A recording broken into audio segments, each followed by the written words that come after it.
Philippians chapter 4, verse number 19. I know that this is a very familiar verse to you. At atin pong pag-aralan at ang sinasabi ng talata o ng banal na kasulatan. Okay? Sa Philippians chapter 4 and verse number 19. Kung nakita nyo na, please say aloud, Amen. Okay, let's all together read and let's make it louder as we read it. Ready? Begin. But my God shall supply all your need according to His riches in glory by Christ Jesus. Tayo po ay manalangin. Dakilang Diyos na aming Ama, kami po ay nagpapasalamat, kami po ay nagpupuri sa inyo sa araw na ito, sa inyong pangunguna sa amin. Bless you po ang inyong mga salita na aming pag-aaralan, pangunahan po ninyo at i-bless niyo po kami, Panginoon. Handahan niyo po ang bawat puso at bawat isipan, Panginoon. Pang sa araw na ito, iisa lamang po ang aming maitas at maitanghal sa aming kalagitnaan. Binibigyan namin lahat ng papuri, lahat ng pasalamat. Didalangin po namin sa pangalan po ng aming Panginoong Yesus. Amen. Thank you. And please be seated. The Bible says, but my God shall supply all your need according to His riches in glory by Christ Jesus. That is what Apostle Paul said. I'd like to talk about God's blessing based on His promise, applying His premise. Andyan ba kayo? God's blessings based on His promise, applying His premise. How many of you have been through the season of financial stress at least one time? Sino sa inyo ang nakaranas ng panahon ng financial stress sa inyong buhay? Kahit minsan lang. Bira, iba sa inyo, hindi man. Sabi ng iba, ay kami po, madalas. Amen? Nakakaranas ba kayo ng financial stress? Kala ko hindi.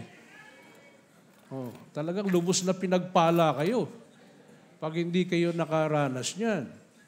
Alam po ba ninyo na tayo ay dumarating na kung saan tayo ay nasa panahon ng tinatawag na meron tayong global tension sa panahon na ito. Hindi lang noon hanggang ngayon, ito po ay nandiyan. Okay? So, maaring ang ilan ay dumadanas ng ganitong pagkakataon ngayon. Well, mga kapatid, pansinin po ninyo. It is a fact of life when you outgo or exceeds your income, then your upkeep will be your downfall. At mali po yung sinasabi nila na yung nakakaranas niyan ay walang iba kung hindi ng financial stress ay yung mga mahihirap lang. Hindi ho totoo yan. Kahit sino ay nakakaranas niyan. At lalong-lalo na sa ating panahon ngayon. Tama po ba? Kaya pag pinag-usapan yung stress, ito po yung tension sa Tagalog. You know? Ikaw ba ay merong tension na kung saan ito ay nararanasan ngayon? Kaya nga kanina, ang sabi ko, tayo ay merong global tension, which is na kung saan makikita natin na dahil doon sa mga conflict na yan ng mga bawat bansa, internationally, politically, yung lahat ng mga anong yan, ito po ay nagkakos ng global tension. Religion, governance, and even politics. Katulad niyan, itong darating na October, magkakaroon na naman ng simula na ng election month. Okay? Until next year yan. Kaya hindi nyo ba nakikita ngayon pa lang yung mga dating magkakasama, nagkakahiwalay na sila? Tama ba? Nagpopormahan na sila kung sino yung mga isasama na naman nila doon sa linya nila. Yung dating magkaaway, ngayon magkakampi. Yung dating magkakampi, ngayon magkaaway. Yung dating nag-unity, ngayon, nawawala yung unity. Are you listening? Oh. Kaya nga, yung lahat ng yan, bawat bansa, at alam nyo ba, na kahit sa Amerika, ganun din yan. There will be a coming election in America. O, di ba? Oh, kaya, kung ating titingnan, ito po ay isang napakalaking suliranin na nararamdaman hindi lamang ng ating bansa, but even other countries, at ganun din yung mga mayayamang bansa. Abay, kung titingnan mo yung nangyari sa Israel, itong mga nakaraang linggo, na kung saan ang Israel, binomba ng Iran ang Israel, just imagine, 300 na kung saan ito ay mga pinalipad nila ng mga bomba. Abay, buti na lang, meron silang tinatawag na Iron Dome.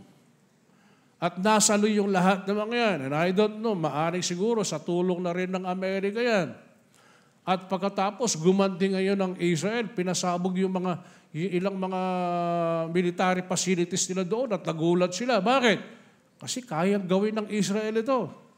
You just try to imagine, just a little country. Okay? Kaya kung titignan mo man sa mapa, halos hindi mo makikita, pero mga pangyarihan. Bay sabi ko, nasa pag-iingat na rin ng Diyos ito. Amen ba? Oh. At dahil na rin doon sa pangako ng Diyos. Kaya nga ho, mga kapatid, pakinggan ho ninyo maigi, hanggat kasama mo ang Diyos at meron kang pangako ng Diyos, bay kahit sino pa man ang mga dumating, may meron kang tapang para ito ay kaharapin. Okay? Eh di ba si Netanyahu ay pinapaano siya, ang tawag dito, yung international court na kung saan gustong alisin siya. Oh, sino pwede makikialam doon? Sabi ko, kung si Duterte hindi nila makuha, eh mas lalo hindi nila makukuha yan. Are you listening? Oh, pagkatapos, ano nangyayari ngayon? Nagkakampihan, yung iba, nag-aawayan na doon sa mga kapatid, ang mundo ay, sabi nga naman, wars and rumors of wars, and chaos, nagkakaroon yan. At yan ang minsan magiging dahilan ng tinatawag na recession. Magkakaroon ng tinatawag na recession yan. At yan ay magiging significant. Ang ibig sabihin, pag nagkaroon ng recession, ibig sabihin, yung magda-downturn yung economy ng mga bawat bansa. Tama? Amen. Babagsak ang ekonomiya ng mga bawat bansa. Oh. Ang Amerika, ganun din yan. Kaya ang lahat ng yan, magiging problema. Tama ba? Lahat ng yan magiging problema, mga kapatid. Oh. Ibig sabihin yan, buti nga, next week, nagkaroon ng announcement na bababa yung bababa ng ilang sentimo o yung krudo at saka gasolina. Pero abangan ninyo kung magkano naman ang itataas niyan pagkatapos. That is the economy of the world. Okay? Yun ang ekonomiya. Kaya nga po, mga kapatid, alam mo ninyo, iyan ang nagiging cause niyan ay walang iba kung hindi yung tinatawag na tension or stress. Are you listening? Kaya nga po, mga kapatid, hindi lamang ang mahihirap ang pwedeng makaranas niyan, kung hindi, ang kahit na sino pa man ay pwedeng maranasan yan. Mayaman ka man o mahirap. Amen? Ang katunayan dyan, mga kapatid, kung gaano ka kadami na meron ka, ganon din kadami yung worry mo. Tama? Amen. Pero salamat at tayo ay merong pangako ng Diyos. Amen? You know, there are things that we thought that they are in our control, but the thing is not. Akala natin, in control tayo, pero katunayan, hindi natin control ito. Di ba, na-share ko na minsan na kung saan merong nagbigay ng drone sa akin, di ba? That Sunday morning yata yun eh. Sabi ko, subukan ko kaya. Pinalipad ko. Ang bira, lumipad. Ang taas, ang taas. Pagkatapos, kinukontrol ko. Wala. Yun, lumipad. Nawala. Nawala yung drone ko. Oh. Sayang yung drone ko. Lumipad na sana, pero nawala pa. Buti na lang, nung buhay pa si Nanay Berno, di ba? Sabi niya, Pastor, sinabi ko yun eh. Nung sinabi ko nung umaga yan, sabi niya, Pastor, yung apo ko, merong bumagsak na doon sa kanila. Sabi ko, yan na, mag-usap tayo mamaya pagkatapos sa service. Sipin mo yan. Buti na lang nakuha at nabalik uli sa akin. Yung drone ko. Kaya nga sabi ko, ako ay merong drone, lumipad sa langit, di ko na nakita. Di ba? Nawala na pala. Kaya sayang ang drone ko. Yung drone na hindi naman talaga yung yung drone na pag mo, babalik na kusa doon sa'yo. Hindi naman katulad nung kay Jason yun eh. Kaya alam mo ninyo, I thought that it is in my control, but hindi pala. Are you listening? You know, there are things in life that we thought that they are in our control, pero ang katunayan dyan, hindi pala doon sa control natin. Akala mo okay ka na, pero dumating yung oras na hindi pala. Amen? Ganun na rin doon sa buhay natin. Ganun na rin sa pamilya natin. Akala natin okay na, akala natin kontrolado na natin sa ito, akala natin ayos na ito, pero hindi pa pala. Pero salamat sapagkat alam natin na may control ng lahat ng ito. Yan ay walang iba kung hindi ang Diyos. Amen? And you know what? That even the times and even the situation that we have, alam mo ninyo, ang lahat ng may control niyan ay walang iba kundi ang Diyos. Even the situation na kung saan meron man tayo, mga kapatid. Kaya nga salamat, meron tayong promise ng Diyos. That God's promise to us is that, but my God shall supply all your need according to His riches in glory by Christ Jesus. Sinong merong pangako nito sa atin? Walang iba kundi ang Diyos. Amen po ba? Na, alam mo ninyo, mga minamahal, ang bawat sa atin, makikita natin na ang pangako na ito, anong sabi po ng talata? But my God shall supply all your need. God's promise is that He will meet all the needs according to His riches and glory in Christ Jesus. Sinabi ng Panginoon na all. Look at the word. Tingnan mo yung salitang, but my God shall supply all your need. That means God will meet all our needs. Amen? Pati ba yung mga pangangailangan ko bukas? Oo. Pati ba yung pangmatrikula ng anak mo? Yes. Amen? Amen. Pati ba yung pambayad ng kuryente na napakataas dahil sa sobrang init na hindi humihinto yung mga electric fan at lagi kang naka-aircon at nakasindi. Pagdating ng babayaran mo, wow! Amen?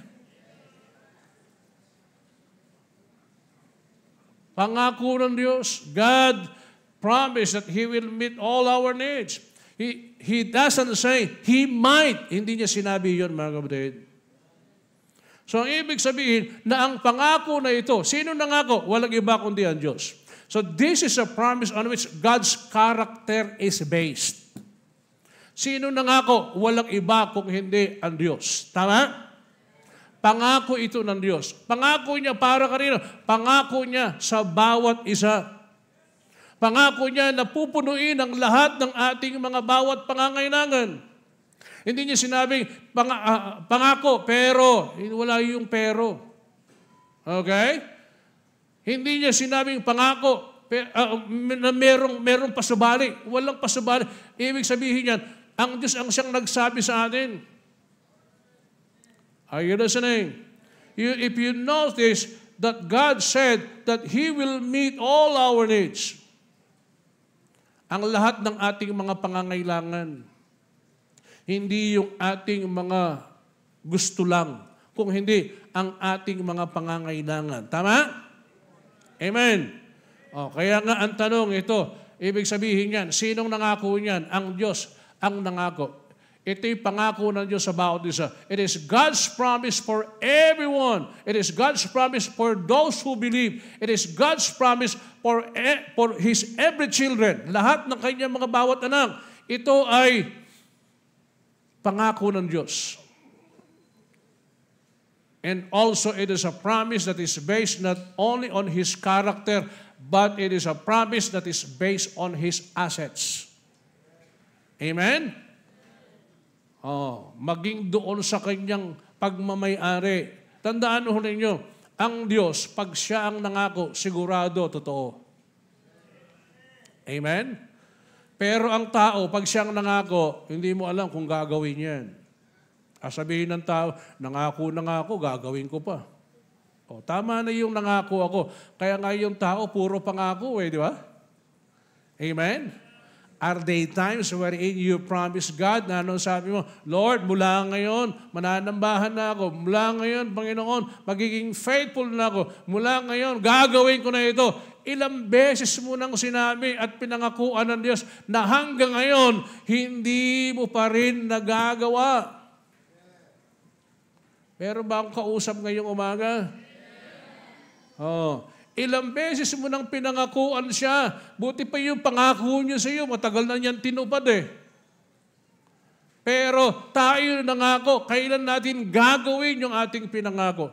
Laging ganon tayo. Okay? Ibig sabihin niya na kapag sinabi natin, ang kadalasan nakakalimutan natin. Kaya nga sa Biblia, makikita ho ninyo yung mga anak ng Diyos. Kaya nga sabi ko, kung nagbasa ka na ng Old Testament, di ba? Yung mga Israelites, that is always, yun lagi ang problema ng mga anak ng Diyos. Yun lagi ang problema ng mga Israelites na mula noon pa. Ibig sabihin, nakakalimutan nila yung mga bawat ginawa ng Diyos doon sa kanila. The time wherein the Lord saved them, the time wherein the Lord delivered them mula doon kay Pharaoh. Pero anong ginawa nila? Laging sila ay nagtsachide kay Moses. Ibig sabihin, lagi silang nagrereklamo kay Moses. Lagi silang nag-murmur kay Moses. Moses, bakit ba ganito? Laging ganun lang. That is always, yung lagi ang problema. Okay? Hindi nila nakikita yung mga bawat ginawa ng Diyos sa kanila. Kaya nga, anong nangyayari? Kaya kung titingnan ho ninyo, ang sabi ng banal na kasulatan, all of those people who came out of Egypt, almost all of them, they died in the wilderness. Amen? Halos namatay sila. Ang mga natira lang na nakapasok doon sa promised land ay walang iba kung hindi itong si Joshua and Caleb and some other people maybe. Okay? Yung mga ano nila. Pero bakit? Ang dahilan, nakalimutan nila. Kaya kung babasahin mo, yung banal na kasulatan, mula doon sa Genesis, Exodus, Leviticus, tinuruan sila ng Panginoon doon sa lahat ng kung anong mga gagawin dyan. Kaya nga yung Book of Deuteronomy, sabi niya, remember, alalahanin ninyo. Bakit? Kasi laging nakakalimutan nila yung mga bawat pangako ng Diyos doon sa kanila. Nakakalimutan nila, hindi lang yung pangako, kundi yung ginawa na ng Diyos doon sa kanila. Amen? Ganon lagi, mga kapatid.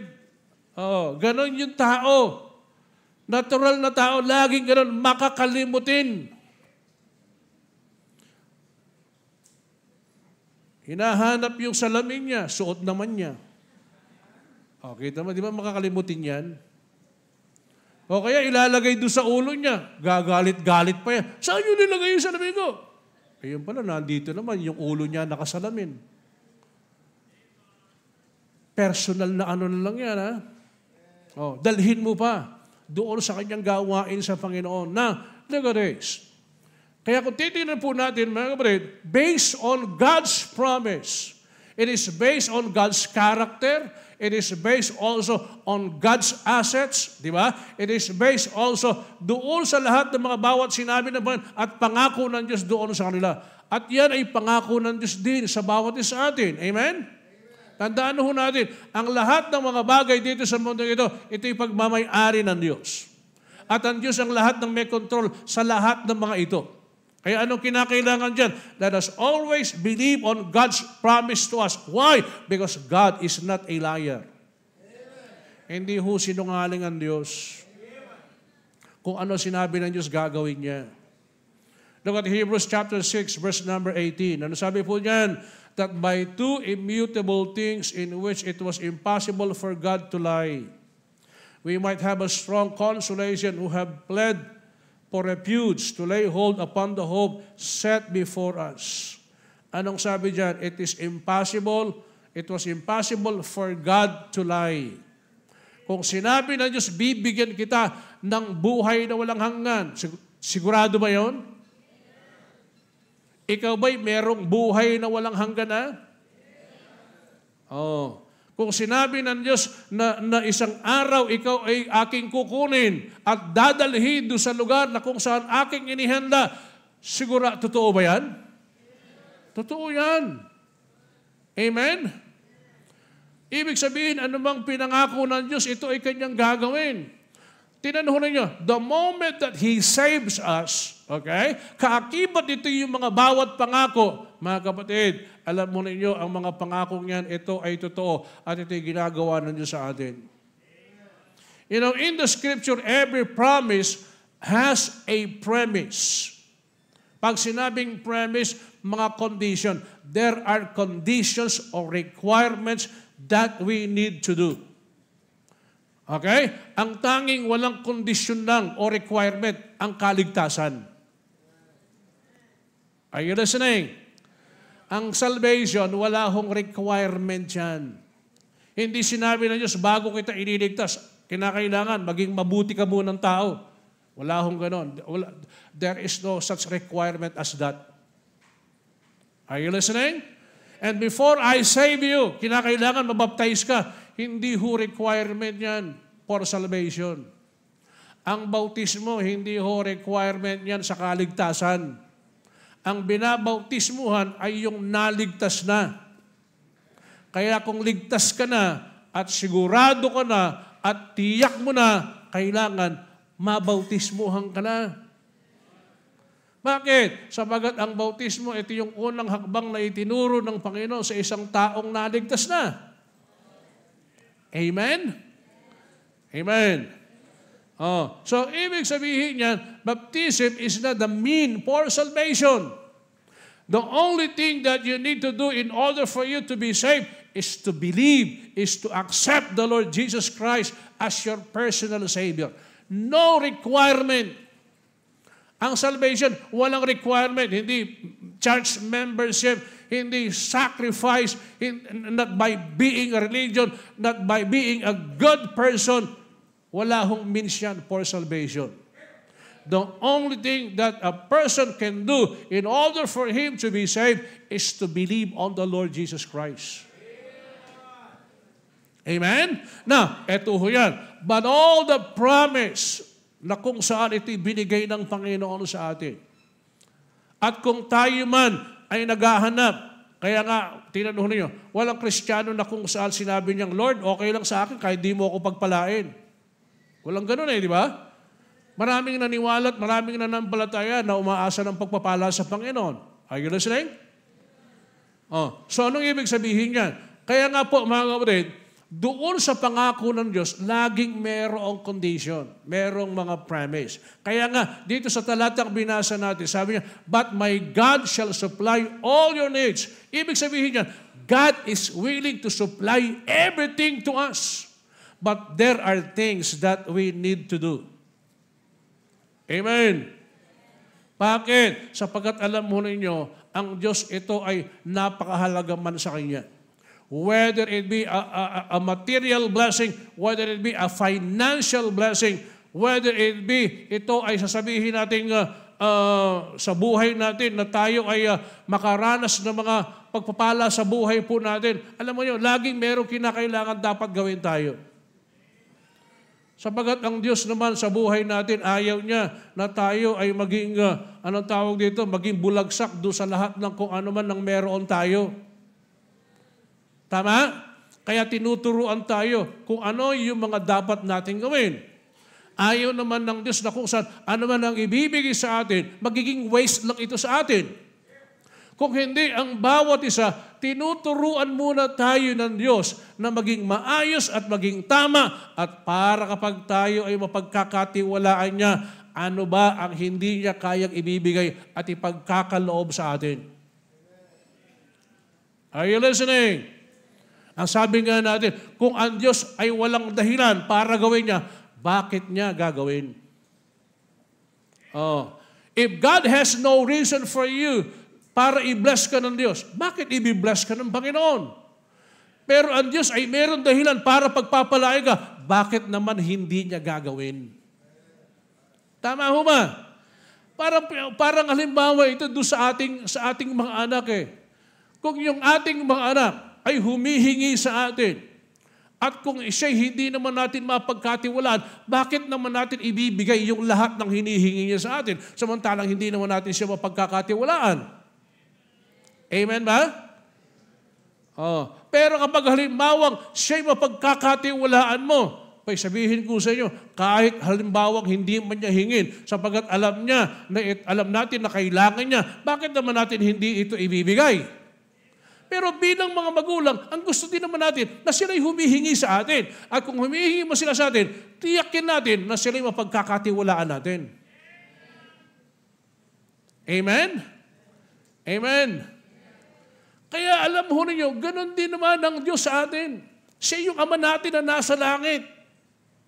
Na ang ibig sabihin niya, merong mga kinakailangang makita at gustong makita at gusto ng Diyos na ito'y ating gagawin bago tayo pagtitiwalaan ng Panginoon.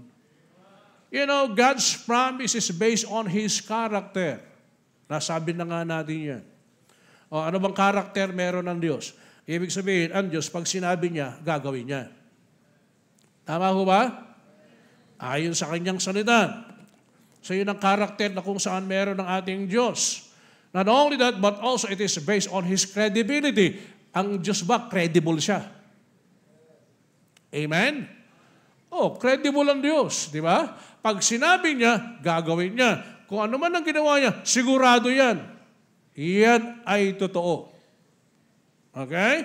Ibig sabihin yan, alam mo ninyo, ang Diyos, pag pinag-usapan yung mapagkakatiwalaan ba ang Diyos? Yes. Not only that promise is based also, it is also based on His assets. Ang Diyos ba mayaman? Yes.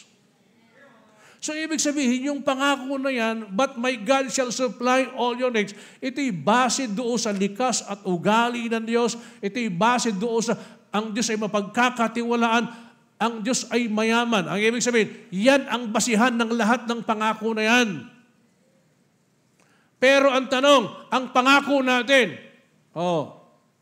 sa Diyos, ano bang ugali meron tayo? Ano bang karakter meron ba tayo? Ano bang karakter meron tayo? Base doon sa kredibilidad natin, mapagkakatiwalaan ba tayo? Are you listening? Pag sinabi nating kayamanan, meron ba tayo? Meron tayo, pero konti lang. Tama? Huwag mo sabihin, wala kang kayamanan. Sino dito ang may kayamanan? Lahat tayo may kayamanan. Hindi nga lang madami. Nakikinig mo ba kayo? Lahat tayo may kayamanan. Hindi nga lang madami. Bakit hindi madami? Kapagkakatiwalaan ka ba? Yun nga lang. Bakit hindi madami? Ano bang ugali meron ka? Lagi ka bang nagrereklamo? Ano na naman yan? Alam mo ninyo, laging makikita yan doon sa attitude na kung saan meron tayo. Alam mo ninyo, ang tao, likas at doon sa ugali, ganun tayo mga tao di ba? Yan bang laging, sabi nga ni Moses, nung paglabas nila doon sa, lagi ito yung mga, nung doon sa pagkain, binibigyan na nga sila ng Diyos, nung sila'y binigyan ng pagkain, anong ginawa nila? Nagreklamo pa rin sila. Isipin mo, binigyan na sila ng manna from heaven. Isipin mo yan? Sino nagbigay? Ang Diyos. Pero nung ginawa nila, sabi na, mana ng mana, mana ng mana. Lagi na lang yan. Nung nagsawa na siguro sa pagkain ng mana, sabi ng Panginoon sila, kung kakain kayo, eto yan, yung sapat lang sa inyo. Anong ginawa pa nila? Naku, ang ginawa nila, tinagtatago pa nila. Penuli dala po. Nanong Melyari, di may bangnas. Amen? Meg Sharon lo. So ano nangyari? Di nasira lang. When the Lord has given them manna, they murmured still against Moses. Are you listening? Ano sabi ng Panginoon? Binigyan sila ng quail naman. Tama? Tingnan mo yung kabutihan ng Diyos doon sa kanila. Habang naglalakad sila doon sa wilderness na yon, ano ginawa ng Panginoon? Pinakita yung lahat ng provisyon, kabutihan, kagandahan ng kung ano ang magagawa ng Diyos sa kanila. At hindi lang yan, ang napakagandang pangako na dadalhin sila doon sa promised land. Pero nung naging ugali nila, yun, reklamo pa rin. Kaya nga itong si Moses na kung saan napaka-meek, di ba? O yung humble, nag-init din ang ulo. Ikaw ba naman hindi ka iinit yung ulo na ganyan Diba? Ginagawa mo na yung lahat pagkatapos puro reklamo pa? Are you listening? Alam mo sa lahat ng mahirap na kasama, yung lahat na lang nagre-reklamo. Di ba? At tulad na limawa, ang init-init naman ng dito, init. Pag malamig, ang lamig-lamig naman, sobra naman yung lamig doon sa Hindi pa totoo yan. Lahat na lang, kahit saan ka pumunta, sa bahay, alam mo, pag yung asawa mo, gano'n, laging mareklamo. Talagang, ay, naku. Di ba?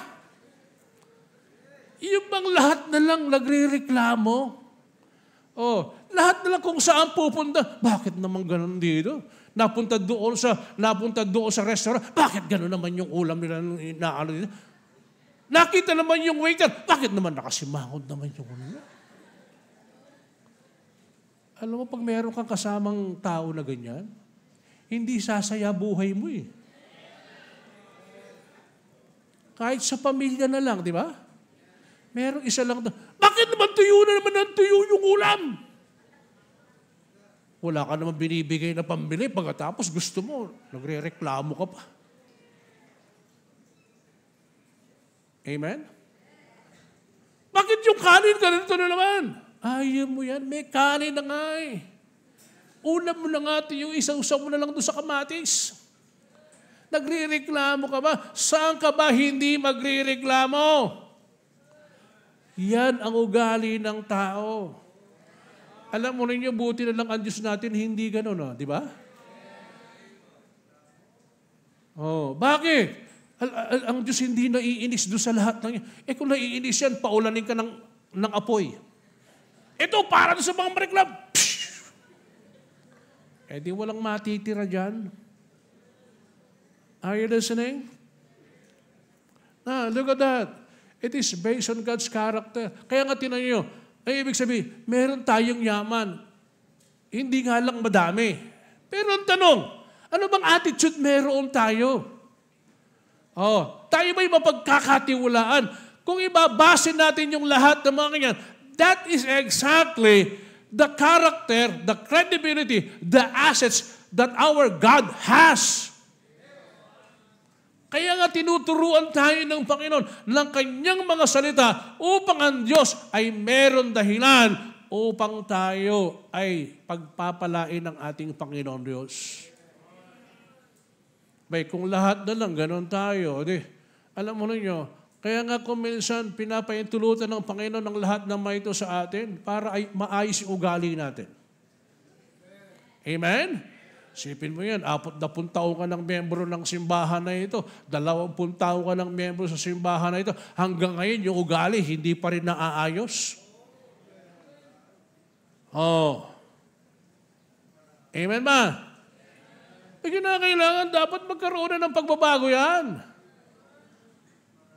Para may dahilan naman ng Diyos na kung saan makagawa at makakilos sa buhay natin. Amen? Eh, paano na kung halimbawa lahat ng miyembro ay gano'n? Tanungin natin ang ating sarili, kung ang lahat ng miyembro ng simbahan na ito, kagaya ko, ano kayang simbahan ito? Huwag mo nang tanungin yung katabi mo. Tanungin mo lang ang sarili mo, ano sagot? Huwag nyo na sabihin. Ano kayang magiging sagot dyan? Now, alam mo rin nyo, this is exactly what the Lord wants for us. That God's promise is based on His character, based on His credibility, it is also based on His assets. So, ibig sabihin yan, ang Diyos ang nangako niyan. Hindi ang tao ang nangako nito sa atin. Kung tao ang nangako niyan, sasabihin ko, nag-away na kayo. Sasabihin mo, nasaan yung pangako mo? Ang bira ka. Nangako sa'yo, pagkatapos, ibig sabihin, gagawin ko pa sa'yo. Magdusa ka dyan. Ganyan ang tao di ba? O kaya naman sasabihin niya, maghintay ka! Ganon ang gagawin yan. Kung ang tao, pero salamat, hindi tao ang nangako. Diyos ang nangako. Ay, hindi ka ba nagpapasalamat kahit ganyan ang ugali mo? Pinagpapasensyahan ka pa rin ng Diyos. Amen! Paano na lang kung mawala ang pasensya ng Diyos sa atin? Are you listening? Kaya hindi nyo ba nakikita, bagamat hindi ka mapagkakatiwalaan, kahit papaano ginigising ka niya tuwing umaga? Ano kaya kung tanggalan ko na ng hangin ito, Bakit? Di mapagkatiwalaan Salamat, hindi ho ganun ang Diyos Ang Diyos mapagpahinuhod, tama? Amen. Salamat na lang at ganon ang nangako sa atin. Okay? Ibig sabihin yan, that the promise was given to us, it is a promise that comes from God, and that promise is based on His character, based on credibility, based on assets. Wala na tayong masasabi pa. Kasi kung tao, hindi siguro totoo yan. Di ba? Bakit? Tao na nga ako Amen? Kasi kung totoo yan, di dapat sana, matagal mo nang ginagawa yan. Ilang beses ka na nangako, Lord, eto po, Lord. Lord, di ba? Nangako tayo Pero ang tanong, ginawa mo ba yung pangako mo? Mapagkakatiwalaan ka ba ng Diyos? Kaya nga, bakit aasa ka ng isang bagay na kung saan sinabi mo na, nangako ka na, pero hindi mo naman ginawa?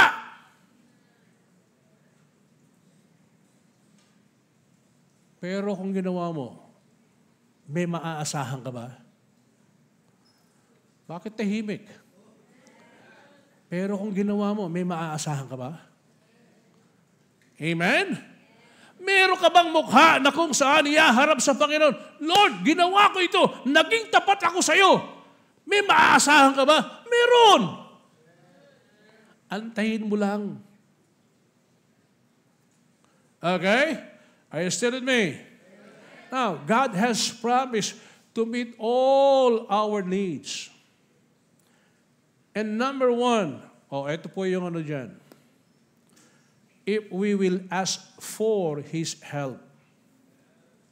Alam mo ninyo, ang lahat ng mga bawat pangako natin, o yung lahat ng mga bawat pangangailangan natin, ay tutuparin ng Diyos, ibibigay ng Diyos kung tayo ay laging hihingi ng tulong sa Kanya. Ang Diyos ba, alam niya yung ating mga pangangailangan? Yes. Ang Diyos ba, all-knowing siya? Yes. Amen? Look at James chapter 4, verse number 2. But you know, there are many times that we are too prideful and we don't acknowledge God. Tingnan niyo ano sabi ng James chapter 4, verse 2? Ye lust and have not. Ye kill and desire to have and cannot obtain. Ye fight and war, yet ye have not because ye ask not. Amen? Alam niyo kasi kung minsan akala mo kaya mong gawin lahat eh. Oh. Bakit? Ma-pride tayo eh. Alam niyo tayo mga tao, minsan, hindi lang minsan, kadalasan mayabang tayo. Amen? Nakakala natin, kaya natin gawing lahat, na wala ang Diyos. Hindi ho totoo yan. Nakakala mo magagawa mo lahat nang walang tulong ang Diyos. Hindi ho totoo yan. Tandaan ho natin, wala tayong magagawa kung wala ang Diyos sa buhay natin. Kaya anong ginagawa ng Diyos? Kaya nga kung minsan ang ginagawa, hinahumble tayo ng Panginoon eh. Para matuto tayong lumapit at tayo ay humingi sa Kanya. Amen? Amen. Why? Because we thought that you have the knowledge, you have the, ibig sabihin, nasa iyo lahat ng yan. Pero akala mo, magagawa mo lahat ng mga yan. Hindi mo magagawa ang lahat yan kung hindi lamang sa tulong ng Panginoon. Kaya nga kung minsan nagiging mahirap kasi ikaw yan eh. Kaya hindi mo man nakikita, lahat pinasukan mo na, wala pa rin. Amen? Lahat pinuntahan mo na, wala pa rin. May samantalang, may pinag-aralan ka naman. Oh, may katalinuhan ka naman. Meron ka namang hitsura. Oh, di ba? May personality ka. Pero bakit walang nangyayari? Sabi ng Panginoon, hindi ikaw. Ako, sabi ng Panginoon. Why don't you come and ask me? You have not because ye ask God. Kasi akala mo, kaya mong gawin lahat. Amen ba? O, kaya, ano sabi niya? You know, the Lord never shuts His storehouse until you shut your mouth. O, kaya nga po, mga kapatid, ang Diyos, hanggat humihingi ka sa Kanya, hindi Kanya pagsasarhan doon sa lahat ng kung anumang nais mong hingin doon sa Kanya. Tama ba? Amen. Pero kapag huminto ka dyan, hihinto din niya. Kaya nga ang sabi ng Bible, kung titinan ho natin, over 20 times in the Scripture, the Bible says, ask. Matthew chapter 7 and verse number 7, sabi niya, ask and it shall be given you. Seek and you shall find. Knock and it shall be open unto you. Anong ibig sabihin? God wants you to learn to ask about financial things and even do sa kung ano yung lahat ng mga bawat pangangailangan mo, material things, anong sabi mo pa noon?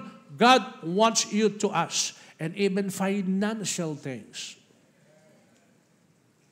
Lahat ng mga yan, kahit ba anak, kaya kong bigyan ng Panginoon? Yes.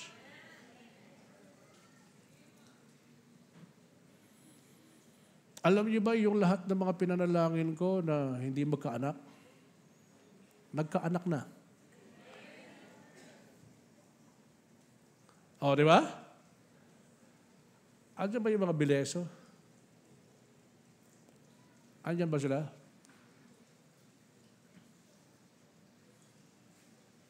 Sabi ko rin kayo dito, pray tayo. Lord, ewan ko kung may kapangyarihan yata akong ano eh. Pero hindi, ang Diyos sumasagot ng panalangin eh. Sabi ko, Lord, hindi ako naniniwala na hindi kayo magkakaanak. Bibigyan kayo ng Panginoon. Nanalangin, pinalangin siya, nagkaroon ng anak. Dalawa na nga, si Praise at saka si, diba? Si Jonah. Andiyan ba si Jonah? Babawiin ko na yata yung mga panalangin. Di ba? Si Jonah, ilang taon silang hindi nagkakanak? 14 years. 14? Oh, malaki na nga si Beulah noon eh. Kaya nung nanganak si Jonah, naging tagapag-alaga si Beulah eh. Kaya pala, di ba? Sino ba? Sabi ko, Pay, halika dito. Kayong dalawa niya, mag-pray tayo. Pinanalangin ko sila. Pero ngayon, malapit ng mga anak. Amen? Hindi lang yan. Sabi ko, Walter, halika dito. Jehan, halika dito. Magpipray tayo. We pray, Lord, sabi ko sa kanila, hindi ako naniniwala, hindi kayo magkakanak, bibigyan kayo ng Panginoon. Bakit? Wala naman kayong lahi, hindi nanganganak eh. Ikaw, Walter, dayo mong kapatid. Ikaw din naman dyan. Halika dito, pray tayo. Pray kami. Sabi na itong week na ito, Pastor, 5 weeks na po. Buntis na. Sipin mo yan. Nakapag-milagro kay Walter.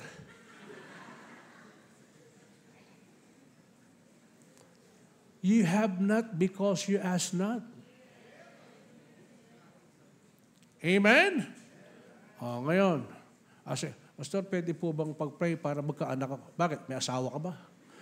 Wala ka namang asawa, ba't kang magkakaroon ng anak? Mag-boyfriend ka muna. Boyfriend nga, wala ka pa eh. Gusto mo anak agad? Ano yan? Instant? Wala naman ganun eh. Totoo yan. God answers prayer. We have not because you ask not. Have you asked the Lord? Ikaw ba nanalangin ka na sa Panginoon? Amen? Ikaw ba humingi na doon sa Kanya? Ikaw ba ay tapat doon sa paghingi doon sa Kanya? O baka naman akala mo, lahat kaya mong gawin. No! You can go to God and ask Him. And you know, sometimes, kung bakit ganon, pinapakita lang nandun sa atin na kung wala siya, wala tayong magagawa sa ating buhay. But how about financial blessing sa buhay natin? Yung bang pangangailangan mo, hindi ba kaya ibigay na? Anak nga kaya ibigay ng Diyos eh. Yung bang financial na pangangailangan, hindi ba kaya ibigay ng Diyos? Humihingi ka ba doon sa Kanya? Hindi. Baka naman kapag halimbawa may pangangailangan ka, swipe mo ha. Yeah, swipe. Yan. Lagi nagtitiwala ka sa credit card mo. Kaya yan, punong-puno ng utang yung credit card mo. Laging nag-aano ka doon sa credit line mo. Kaya yun, hindi mo na alam kung saan ka pupunta. Di ba? Amen. Bakit nag-away sila? Kasi po, nangutang sa akin, hindi niya ako binayaran eh. Alam mo, ang isang malaking problema sa simbahan, yung mga membrong nag-uutangan na hindi nagbabayaran. Huwag kayong ma-offend dito. Kung totoo yan, you need to realize it. Amen? Kung nangutang ka, magbayad ka. Para hindi kayo mag-aaway. Minsan, ikaw na nga ang inutangan, ikaw pang matitisod. Huwag. Hayaan mo yung nangutang ang matisod sa'yo. Isipin mo, paano kung hindi matitisod? Isipin mo yan. Sabi niya, katapusan. Matatapos na yung mundo hanggang ngayon.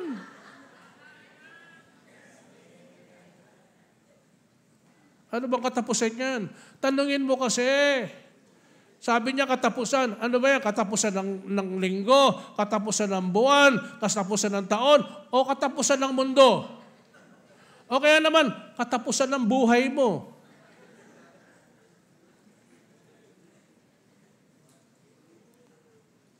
Hindi ba totoo yan? O, kaya nga sabi ko sa mga pag merong nangungutang sa iyo, pumunta ka sa akin. Papuntahin mo sa akin. Sabihin mo, tanong mo kay pastor.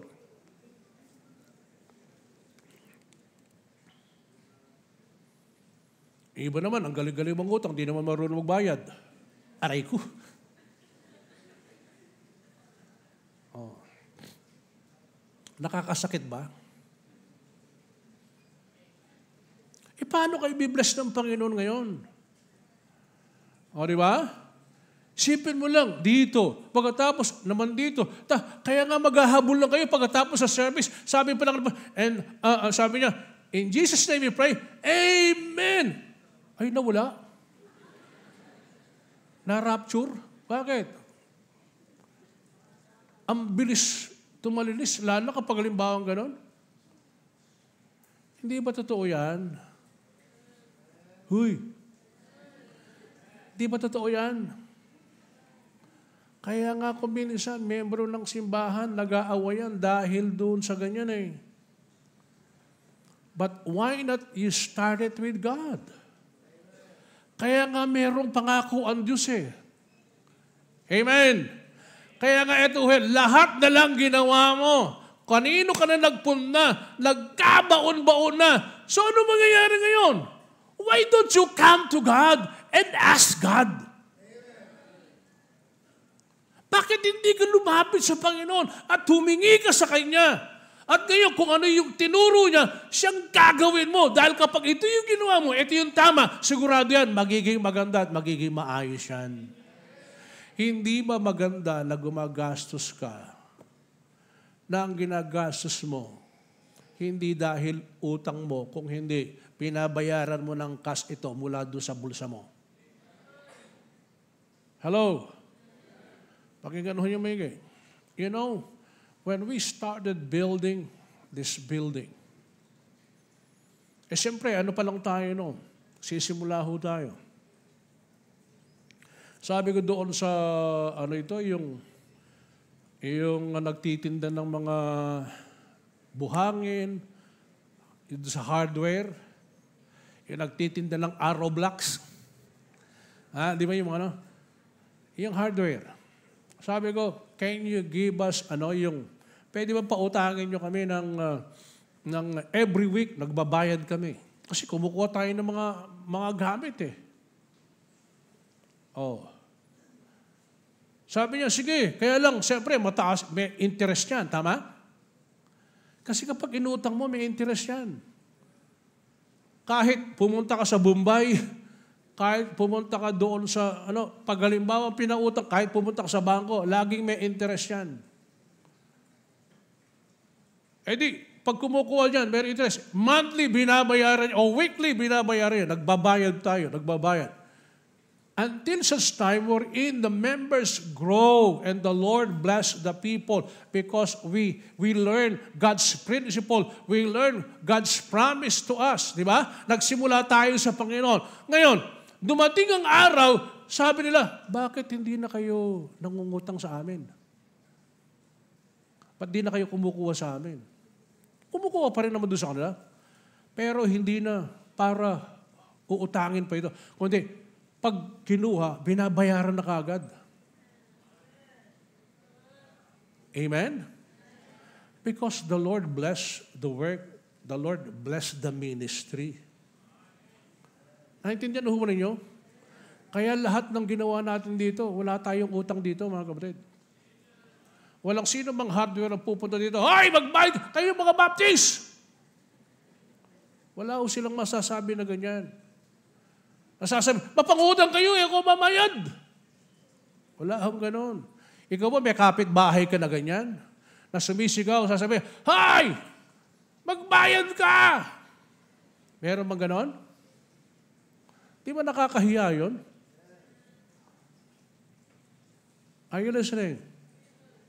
Alam mo ninyo, ang lahat ng solusyon dyan, eto ho yan.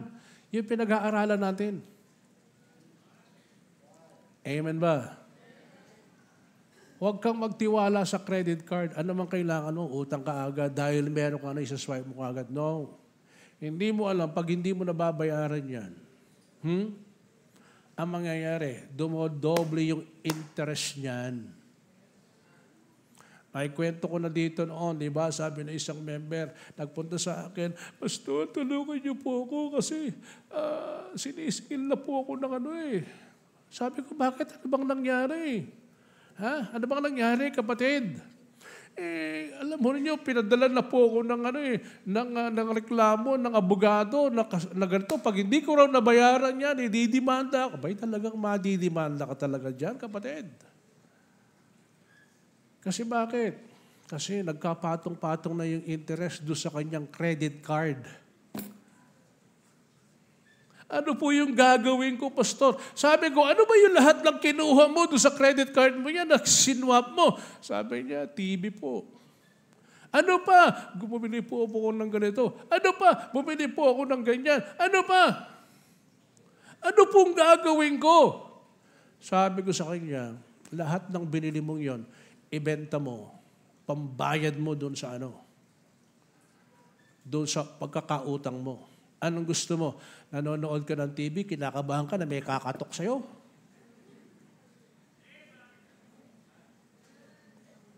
Sabihin niya, nasaan ang nanay mo? Sabi po ng nanay ko, wala po siya.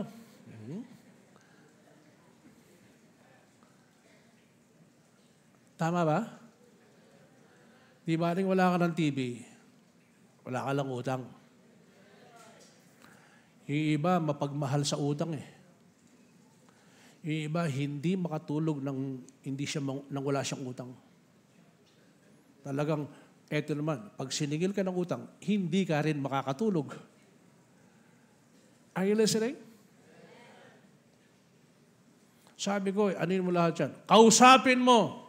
Sabihin mo sa kanya. Sabi ko, sabihin mo, at mangako ka na magbabayad ka. Sabihin mo yung sitwasyon mo sa kanya. Mag-appeal ka doon sa kanya. Kinausap, tinawagan, kasi po ganito, nagsakit ako, kailangan, ang gagawin ko. Anong gagawin? Magbabayad ako. Sige, mangako ka na magbayad ka. Pero tiyakin mo, nababayaran mo pag nangako ka.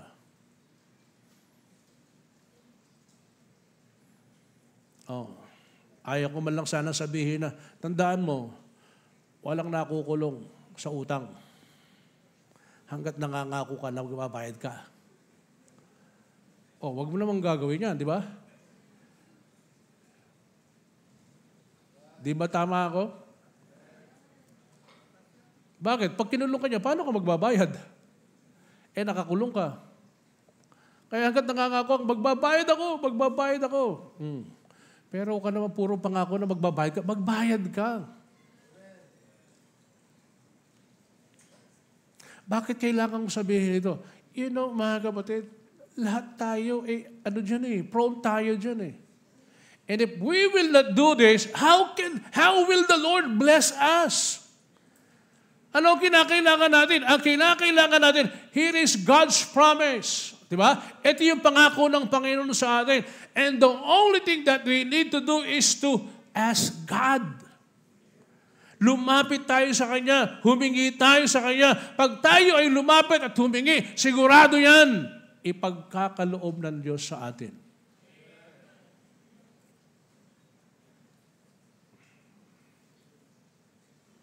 Pangalawa pa lang ako, haba nito Dudugtong ko hanggang mamayang hapon. Number 2, learn to be content. Philippians chapter 4, verse number 11. Ano sabi niya? Not that I speak in respect of one, for I have learned in whatsoever state I am, therewith to be content. I know both how to be abased, I know how to abound. Everywhere and in all things I am instructed both to be full and to be hungry, both to abound and to suffer need.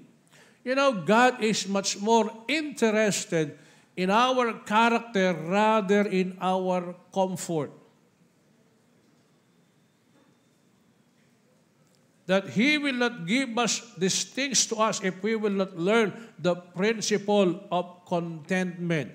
Ang ibig sabihin, kailangan malaman natin yung prinsipyong ng tinatawag na meron tayong kasiyahang loob. So, there are facts about contentment.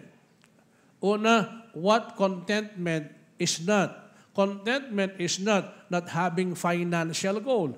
Ibig sabihin, ng tinatawag na contentment, hindi naman ibig sabihin na wala ka ng financial goal sa buhay mo. Meron ka dapat financial goal sa buhay mo. Tama? We ought to have financial goals. Ibig sabihin yan, the Bible says, you ought to, ang nais lang ng Panginoon dito, that we ought to plan for our spending. We ought to have a budget. Amen. Yan ang ibig sabihin yan. Ang ibig sabihin, mga kapatid, na dapat tayo ay matutong mag-budget. The book of Proverbs teaches us the principle of spending, the principle of investing, the principle of tithing, and the principle of saving. All this principle, ano kinakailangan? Must follow if we want to be blessed by God in our life. And one of the principle is learning to be content. Contentment is not having an ambition. Hindi ibig sabihin, pag sinabing contentment, ay wala na akong dyan, basta ako, kontento na ako dito. Hindi ganoon. Wala na akong goal financially. Hindi ho ganoon. Meron pa rin. Ang ibig sabihin yan, kung anong sitwasyon meron ka, kinakailangan matuto kang maging kontento. Hindi yung lagi ikinukumpara mo ang sarili mo doon sa iba. Bakit sila meron ganoon? Ba kailangan magkaroon din ako ng ganoon? Hindi ho masama na magkaroon din ka ng ganoon. Pero kinakailangan dyan, ang kinakailangan matuto ka muna. Kinakailangan dapat magtrabaho ka muna. Hindi yung, kailangan magkaroon din ako ganyan. Mamaya, meron na akong ganyan. Meron na ako yan. Nagkaroon ka nga. Pero ang tanong, yung pambayad doon, meron ka. Yun nga lang. Nauna ho ba ninyo? Kaya minsan ang gagawin mo, hihiram ka dito. Solid ko rin. Tapos, pagbabayad na ako doon, hihiram ko naman dito. Papasa mo lang doon na hindi mo naman nababayaran lahat. Ano gagawin mo? Pupunta ka na naman dito. Hihiram mo naman dito. Tapos, para pambayad dyan, hindi mo nabayaran lahat. Hanggang doon sa lahat na lang. Napuntahan mo. Papaano yung mundo mo ngayon? Naging masikip ang mundo mo ngayon. Pakinggan ho ninyo, look how practical yung pinag-aaralan po natin. Not only practical, but it is also based on the Word of God. Amen ba? Kaya nga po, mga kapatid, ang ibig sabihin yan, tingnan mo kung anong meron ka, matuto ka munang mamuhay dito. Kung eto yung pera mo, budgetin mo ng maayos yan. Kung yan ay, eto, pambili lang ng ganyan, di hanggang doon muna. Tama? Gusto mo masarap na ulam, yung budget mo hanggang doon lang.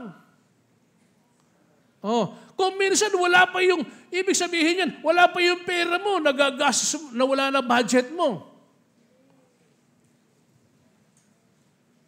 Sabi ko, kung hindi nyo alam paano mag-budget, magpaturo kayo doon sa mga worker dito. Magaling mag-budget yung mga yan. Sa pagkain, doon sa lahat ng marunong silang mag-budget, bibili ng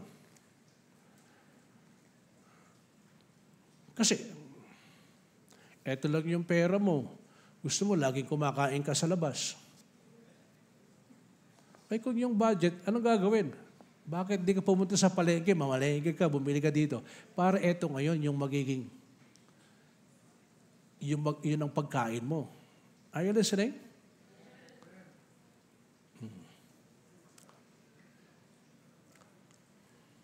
Hindi naman masama na kung saan tayo ay kakain sa labas. Pero kung halimbawang araw-araw na lang, sa labas ka na kumakain, di tapos yung budget mo. Amen? Hindi naman ho masama na kapag nagkapera ka, mamasyal ka. Hindi ho yan. Hindi ho masama yun. Diba? Pero halimbawa naman, lagi na lang pag nagkaroon ka, gusto, pasyal dito, gusto mo, pasyal doon. Alam mo, yun ang tinatawag doon sa Pilipino na ugali natin, yung isang kahig, isang tuka. Alam niyo, doon sa ibang bansa, ang ginagawa nila, kapag merong holiday, doon lang talaga sila nag-holiday. Bakit? Kasi ang ginagawa nila, whatever na kung ano man yung kinita nila, ang ginagawa, dinadagdag doon sa dinadagdag doon sa puhunan. Para yun ang pinapadami nila. Pag dumami sila at labis doon, ang ginagawa nila, doon sila kumukuha at gumagamit ngayon ng ng para pangkain nila, pangpasyal nila, para sa sarili nila. Ibig sabihin, nagiging matalino sila doon sa lahat ng mga yon. Natatandaan niyo si Mimi. Si Mimi, di ba, nung nagpunta dito, yung bihis niya, ano yan? But I told her, sabi ko sa kanya, Mimi, you need to be faithful to the Lord. The Lord has given you this blessing, but I want you to become a good steward of God. Magbigay ka sa Panginoon. Maging tapat ka sa pagbibigay mo sa Panginoon. Sabi ko, baka naman pag umuwi ka dito, ang ginagawa mo, yung lahat ng pera mo, doon mo lahat ginagasas. Kasi mahilig siyang pumasyal at magano nun. Mahilig siyang pumasyal. Sabi niya, hindi ho, Ninong. Sabi niya sa akin, ang ginagawa ko po, yung 10 months, iniipon ko yan. Yung 2 months, kasi ang pera doon, pounds yun eh. Yung 2 months, yun po ang ginagamit ko doon sa pagbabakasyon ko. Kala ko, Pero kinakailangan maging faithful ka sa Panginoon. Kinakailangan dapat maging ganito ka. Opo, Ninong. You know what? Nag-matured siya. She learned. And then someday, anong ginawa ng Panginoon sa kanya? Naging maayos yung paper niya doon sa UK. Alam niyo, supposed to be, itong July uuwi siya. Sabi niya, Ninong, di po na po ako uwi. Kasi yung bahay na kung saan binibili ko, i-award sa akin. Para magkaroon ka ng ganun doon sa UK. May ibig sabihin dyan, kailangan may pambayad ka. The Lord bless them. Are you listening? Bakit? Natuto siya eh. Pati pinagpala ng Diyos, nakapag-asawa, nagkaroon ng anak. Ngayon, may trabaho siya doon. Binless pa ng Panginoon. Siya yung pag-camp natin, ang ginagawa niya, anong tawag dito? Nag-sponsor siya. Nung nakaraan, 100 people or 100,000 na binigay niya para doon sa ng camp. Para inilagay natin doon sa ng camp noon para maging mura yung camp natin. Naintindihan ho ba niyo? Hindi lang yan. Then later on, sabi niya, Ninong, sabi mo, nag-preach ka, nanonood ng preaching ko eh. Sabi mo, na dami ng mga nangako dyan na kung saan pag nakapunta sila ng abroad, magpapagawa ng uniform ng na hindi man pala ginawa. Sabi niya, ako pong magpapagawa ng uniform ng choir ninyo. Siyang nagbigay, siyang nagpagawa ng uniform ng choir ng nakaraan. Ay, hindi yan ho ba ninyo? Anong tawag doon? The Lord bless her. Binless siya ng Panginoon. Tama? Bakit? Natuto siya ng prinsipyo. Natuto niya kung paano gawin ito. Ang ibig sabihin niya, to sa buhay niya, natuto niya na pangalagaan at sundin kung ano yung sinasabi ng banal na kasulatan, that in things that we have, we need to be content. Anong kinakailangan? Maging tapat ka doon sa lahat ng kung anong meron ka. Amen? Maging tapat ka doon ka magsimula. Di nyo ba nakikita dito, how many people and how many members, when we started, and I started to preach about cheerful giving, ano sabi ng mga ibang mga membro dito? Ano sabi niya? Umiiyak, Pastor, paano po namin gagawin ito? Kasi, ito na lang po ang siyang natatanggap namin. Bakit? Kasi, karamihan dito nagtatrabaho sa gobyerno. Pulis. Sino yung pulis dito?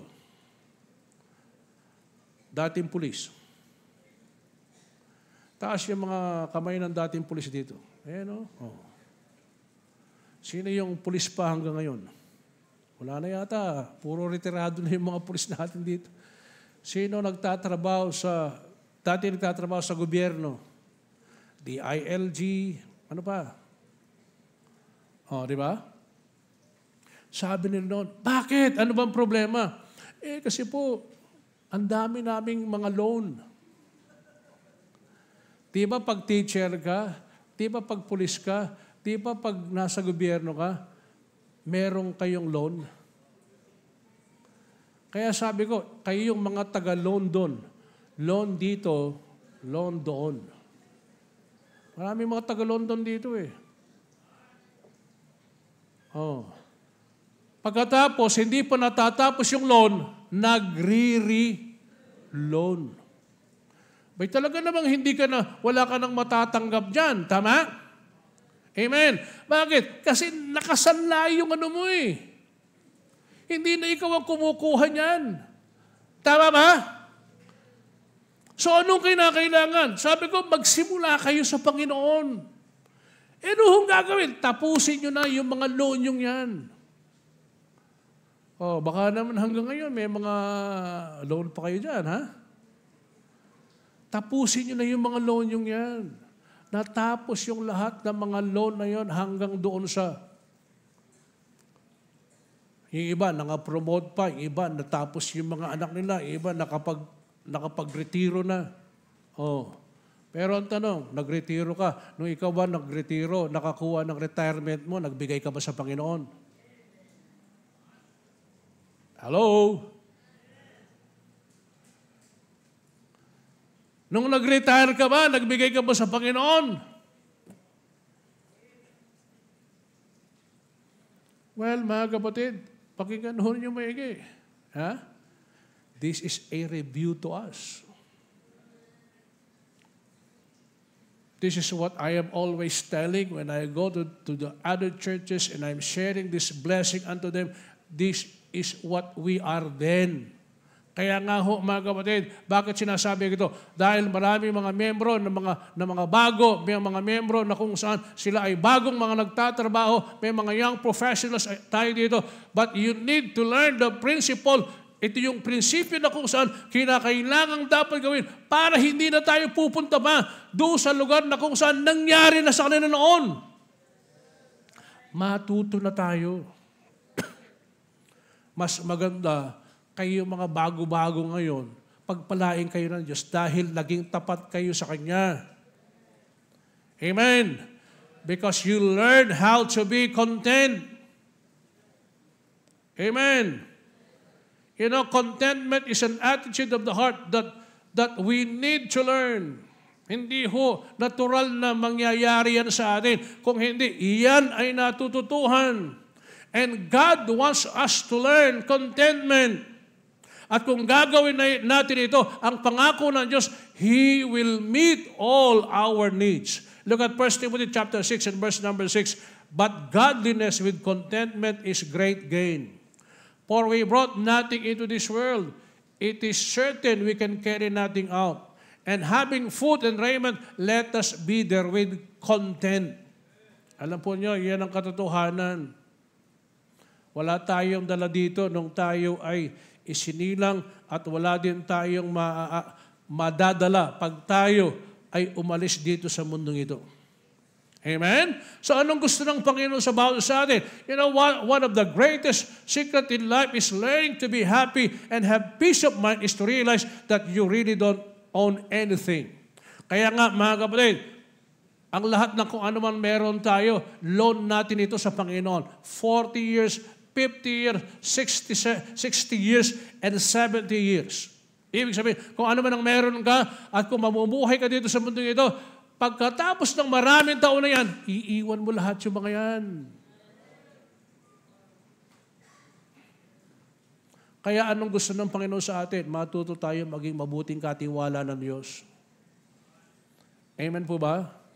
Ang prinsipyo na yan, that is the principle of stewardship. Nang ibig sabihin, tayo ay manager, tayo mga ay katiwala ng Panginoon. Inalaw lang tayo ng Panginoon, pero ang katunayan dyan, hindi naman sa atin ang lahat ng mga yan. Kung gusto ng Diyos, nawawala yung lahat ng yan, sa isang iglap, mawawala yan. Amen? Oh. Tingnan niyo, si Job. Oh, si Job, sa Bible, anong sabi ng banal na kasulatan? Siya ay matuwid, siya ay banal, pero isang araw, yung kung anong meron siya, nawala na lang yung mga yan. Kahit na yung mga anak niya. Tama? Amen. At hindi lang yan, nagkasakit pa siya. Oh. At yung sakit niya, sabi ng banal na kasulatan, nagkaroon siya ng maraming mga pigsa. Mula ulo hanggang paa. Hindi siya makahiga. At nandoon lang siya. Sabi pa ng kanyang asawa. Di ba? Sabi niya, ba't di mo pa sumpayin ng Diyos mo at pagkatapos mamatay ka na? Pagkatapos magkaroon ka pa ng asawa na ganun. Anong gagawin mo? Yung nga lang magkaroon ka ng asawang bungangera. Parang nasa ano ka na rin eh. Yung pa kayang asawa mo na ganyan. Di ba? Are you listening? Pero ang tanong, nagbago ba siya sa Panginoon? Hindi. Ano ho ba ninyo? Ibig sabihin, ano man ang meron sa atin, pwedeng mawala yung lahat ng mga yan. Kaya tandaan ho ninyo, ano man ang meron ka, they were only entrusted to us by God. Your family, yung asawa mo, isang iglap, pwedeng mawala sa'yo. Amen. Yung anak mo, isang iglap, pwedeng mawawala yan. Yung kung ano man ang meron ka, pwedeng mawawala yung lahat ng mga yan. Di ba? Sa Amerika, itong nakaraan, pakinggan ho ninyo, sa Amerika, nadudoon yung anong tawag dito, yung ipu-ipu ba yun? Tornado ba yung ano dyan? Ilan ang mga namatay doon? Sa Amerika, doon sa Dubai, di ba? Ano nangyari? Bigla na lang bumuhos yung ulan, bumaha doon, may namatay din doon. Ano ba ninyo? Dito na lang sa atin, kamakailan lang, biglang nagkaroon ng malaking sunog. Yung lahat ng kung anong meron, nawala yung lahat ng mga yan.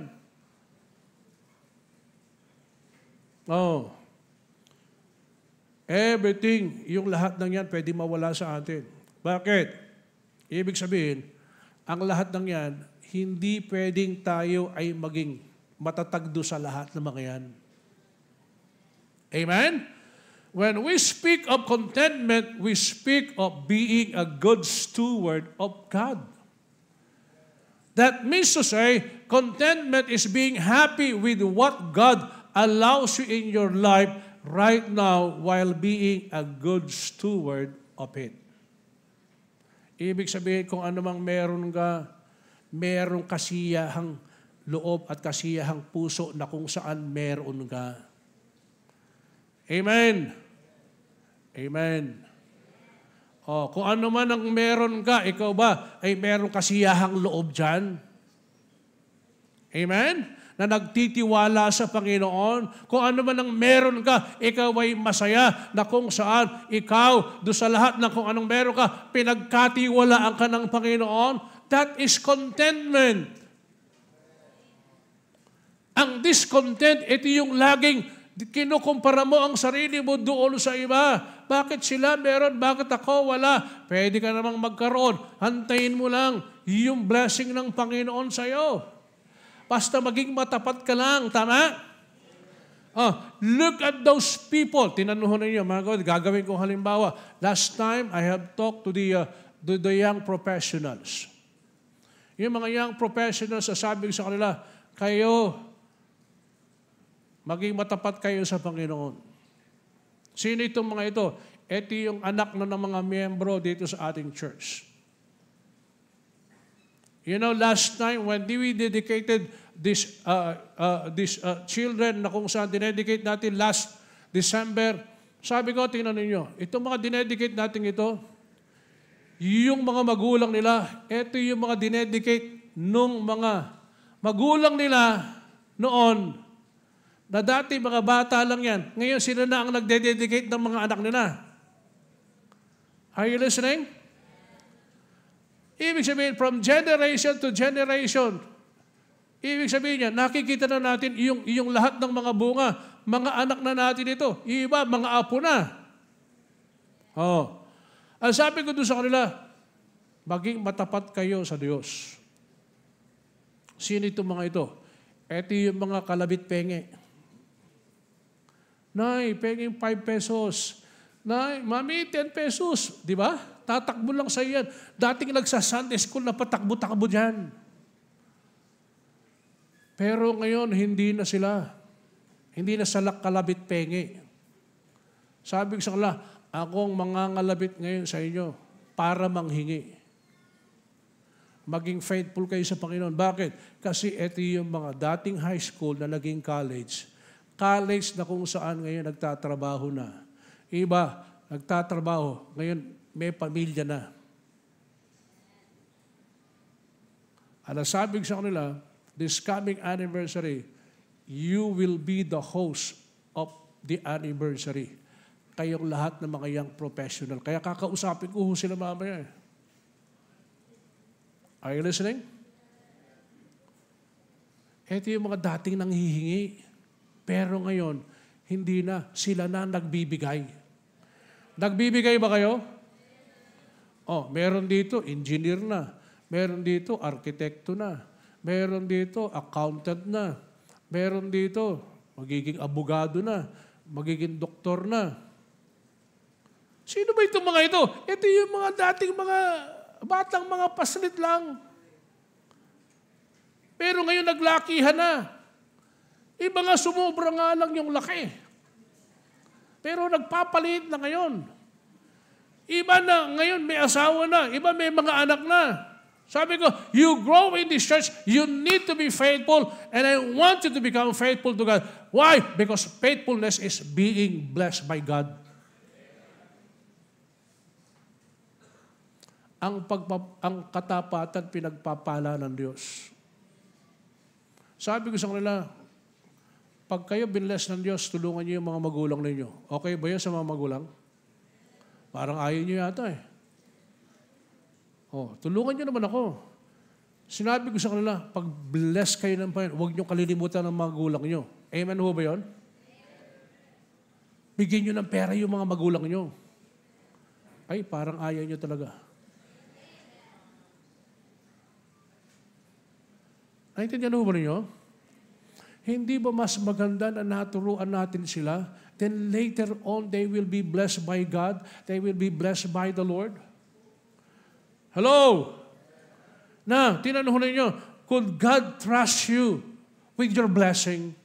Could God trust you with your wealth? Kung hindi ka kayang pagkatiwalaan ng Diyos, paano ka bibigyan ng Diyos? Kung walang dahilan para gawin ng Diyos yan, bakit niya gagawin? Kung konting bagay lang at natuto ka, nagkaroon ka ng kaalaman, nakahawak ka lang ng konting pera, nagbabago ka, lumalayo ka sa church, anong gagawin mo?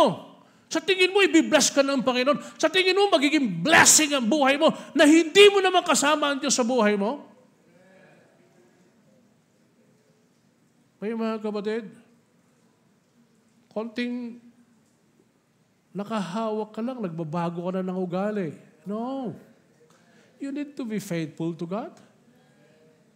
Amen? Kung saan ka na nakakapunta. Nakakalimutan mo na yung mga bagay na mahalaga na kinakailangan dapat mong gawin sa Panginoon. Hindi mo na nagagawa yung kinakailangan dapat mong gawin sa Kanya na ipinagkatiwala ng Panginoon sa iyo. How can the Lord will bless you? Nagsimula ka ng tama. Kinakailangan kung natutuhan mo yan, ipagpatuloy na gawin mo yan. Itutuloy ko ho ito mamaya. Could God will trust you with your wealth, with His wealth? Will God be happy to bless you? Will God be happy if you get rich? Ang Diyos ba matutuwa siya kung isang araw magiging mayaman ka? Ang Diyos ba matutuwa kung isang araw pinagpala ka niya? Kung ang Diyos hindi naman matutuwa, bakit niya gagawin yun? Ano ba rin nyo? Sasabihin mo, okay, kaya ko naman gawin yan. Nag-aaral naman ako, meron kong kaya, meron kong katalinuhan. Okay, tingnan natin kung hanggang saan ka aabot. But I tell you, kung wala ang Diyos sa buhay mo, hindi ka magiging matagumpay. Amen! Tayo lahat ay tumayo, habang lahat ng ulo na kayo ko.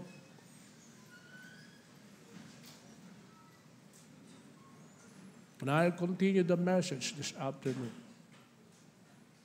Mga kapatid, mga minamahal, bawat isa sa atin, nakakaranas tayo ng mga bawat pangangailangan sa ating buhay. But God promises na ang pangakong ito ay base doon sa kredibilidad, base ito doon sa asset na kung saan meron ng ating Panginoon Diyos. Ito ay base doon sa karakter na kung saan meron ng ating Panginoon. That promise is based on His character, His credibility, and His assets. Have we asked God for help? Have we learned how to be content? Mga kapatid, mga minamahal, ang nangako, walang iba kundi ang Diyos. Pero ang tanong, tayo maraming beses nangako. Ginawa ba natin, tinupad natin yung pangako natin sa Kanya? Kung hindi, why not this morning to realize, sabihin natin, Lord, forgive me. I know that one day I promised this, I promised that, but even up to now, hindi ko nagagawa pa. Meron na akong nagawa, pero hindi ko napagpatuloy. Meron akong sinabi, pero hindi ko nagawa. Why not come and tell the Lord, Lord, forgive me. I promise that I will do this as according doon sa kung anong sinabi ko po noon, Panginoon. Habang tumutugtog ang panyayang imbitasyon,